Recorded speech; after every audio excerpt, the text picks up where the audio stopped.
سے پہلے نظر ڈالتے ہیں اب تک کی بلٹ۔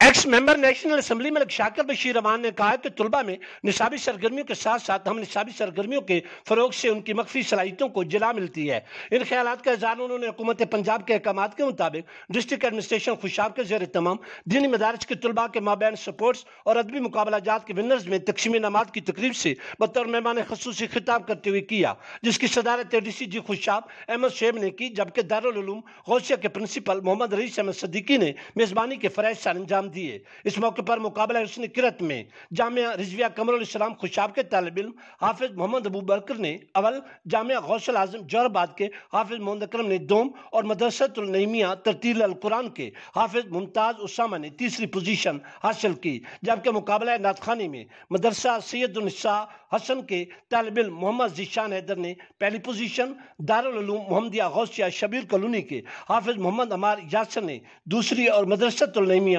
ترتیل القرآن خوشاب کے محمد ممتاز نے تیسری پوزیشن حاصل کی۔ اسی طرح دیگر مقابلہ جات میں بھی طلبہ نے بھرپور حصہ لیا۔ اس موقع پر مختلف مدارس کے طالب علموں پر مشتمل دو ٹیموں الاحسان کرکٹ ٹیم اور الکرم کرکٹ ٹیم کے درمیان کرکٹ کا دلچسپ اور شاندار مقابلہ ہوا، جس میں الاحسان کرکٹ ٹیم جوہر آباد فاتح قرار پائی۔ دوران تقریب سابق ممبر قومی اسمبلی ملک شاکر بشیر امان، ADC خوشاب احمد شعیب اور معروف سیاسی سماجی شخصیت ملک حاکم نواز جوئیہ نے پوزیشن ہولڈرز میں انعامات بھی تقسیم کیے۔ ADC خوشاب احمد شعیب نے دینی مدارس کے طالب علموں کے لیے حکومتی اقدامات کے متعلق تفصیل سے آگاہی دی۔ مدرسہ انتظامیہ کی جانب سے مہمان خصوصی ملک شاکر بشیر امان اور دیگر مہمانان گرامی کو دینی کتب کے تحفے بھی دیے گئے۔ اس پروقار تقریب میں معروف سماجی شخصیات ایڈوکیٹ ملک زوار حسین کھارا اور سماجی امن گروپ خوشاب کے رہنما حاجی محمد فیاض ارگر نے بھی شرکت کی۔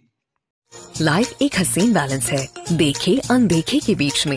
جو ملے ڈولنس کے آل نیو ریفریجریٹرز کی سائڈ illuminated لائٹ سے، جو ریفریجریٹرز کو رکھے برائٹ اور بڑھائے ویزیبلٹی، کیونکہ ڈولنس ریلائبل